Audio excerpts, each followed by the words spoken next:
Hey everyone, this video will touch on object recognition. Humans have this amazing ability to quickly recognize objects around us in this world. It's a function that has evolved to help increase our chances to survive and reproduce in our ancestral environments. Whether it's identifying a tool we need to use or a potential source of food, humans are extremely accurate with this, and we actually often take it for granted. There are several brain regions that deal with object recognition. On the left, we have the lateral side of the brain, the outside.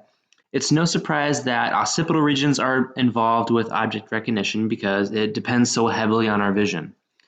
There are other areas in the temporal lobe, the superior temporal sulcus and the posterior inferior temporal gyrus, along with posterior parietal areas that deal with object recognition. Looking at the medial side of the brain on the right, the fusiform gyrus and the parahippocampal gyrus also help us to identify objects. And so I know these are some pretty involved brain regions, but I just want you to be familiar with the names of these different regions in this object recognition network. These brain regions work together to identify objects, regardless of the situation. Object constancy is our amazing ability to recognize an object in countless situations. We can identify cars from different angles, or dogs, for instance, that are half in shade or behind a couch, partially hidden. Using this car example, our visual object recognition system still knows this is the same black car, whether we view it from the side or the top or the back. It's incredibly flexible in this way. However, I think one of the best ways to understand recognizing objects or object recognition and its importance is to look at cases where things go wrong. An example is a patient that suffers from a stroke. This patient mostly recovers all of his or her cognitive functions, language is normal, motor coordination is fine, visual acuity is intact, but they have a very specific deficit in that they couldn't recognize objects.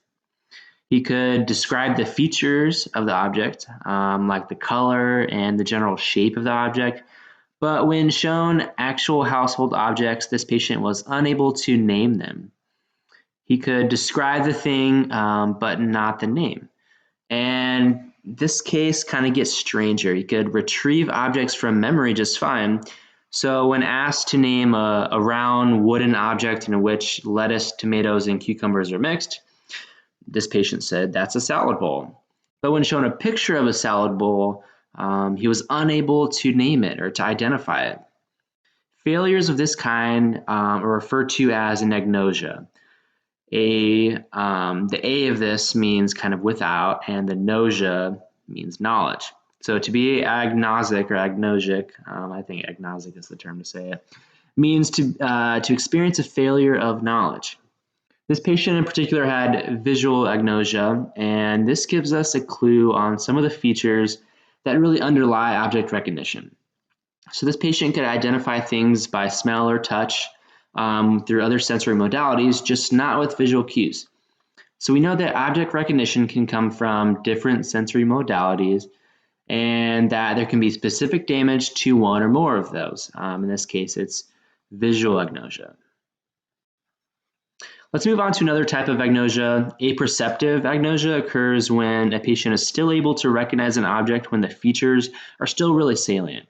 So in the left picture of the banana, the features are really realistic. The color is bright and a patient could identify this banana.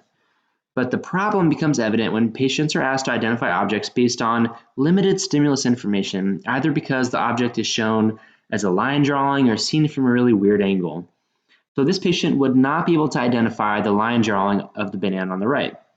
And this is a pretty specific deficit. This seems to be related to patients with damage to specifically their right parietal lobe, shown in the red dot here. Patients with right side damage have trouble identifying objects from unusual angles or perspectives. And a clue into this is because spatial information and integration is biased towards the right hemisphere in the parietal lobe. So this kind of becomes a problem of object constancy. Integrative agnosia is where a patient is unable to integrate features into parts or parts of an object into a coherent whole. For example, one patient with a head injury from an automobile accident was shown a picture of two squares and a circle in this particular arrangement on the left. Researchers asked this patient to draw out the object. The picture on the right is an example of how the patient redrew this figure. But interestingly, look at how this patient redrew it. The numbers on the right show the order in which they drew it. So he wasn't able to recognize that the figure contained two squares and a circle. Instead, he draws it as a whole, moving around the entire figure. This is an example of how patients with integrative agnosia are unable to identify or recognize parts or features within an object.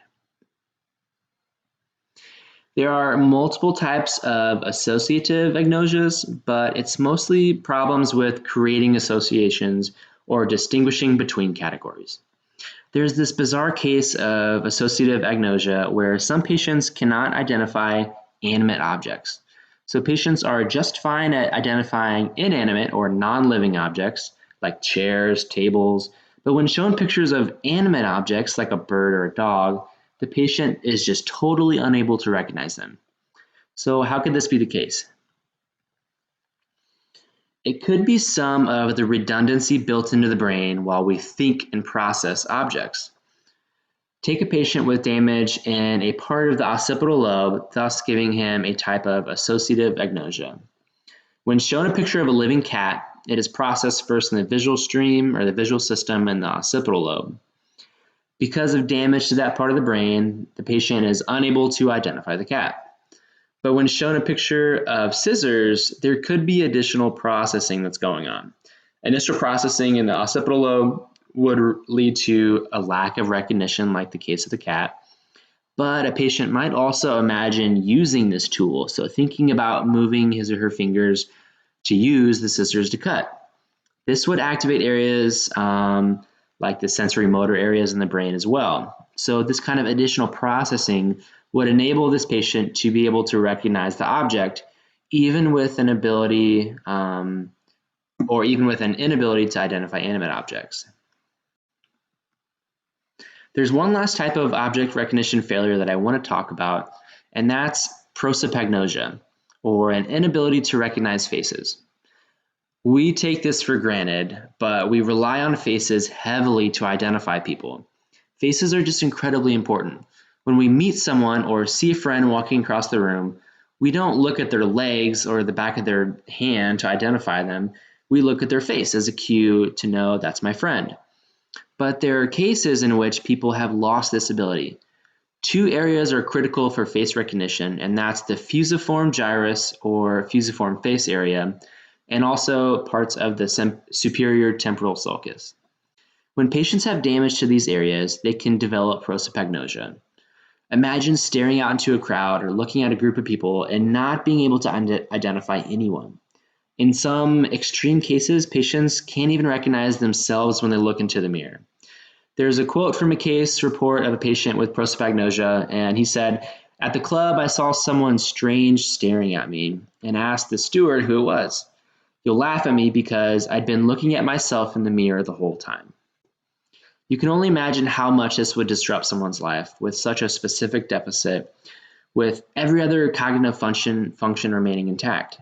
With this visual type of agnosia, people have to rely heavily on other cues. They can still recognize people by their voice, so auditory cues, which becomes crucial for people suffering from this. Okay, wrapping up, there are many other types of agnosias that we didn't touch on, but these are a few examples to kind of get the ball rolling to show you actually how important it is for humans to be able to recognize faces, or to recognize objects in general, and how in a normal brain, how adept we are at this, and how often we take this ability for granted.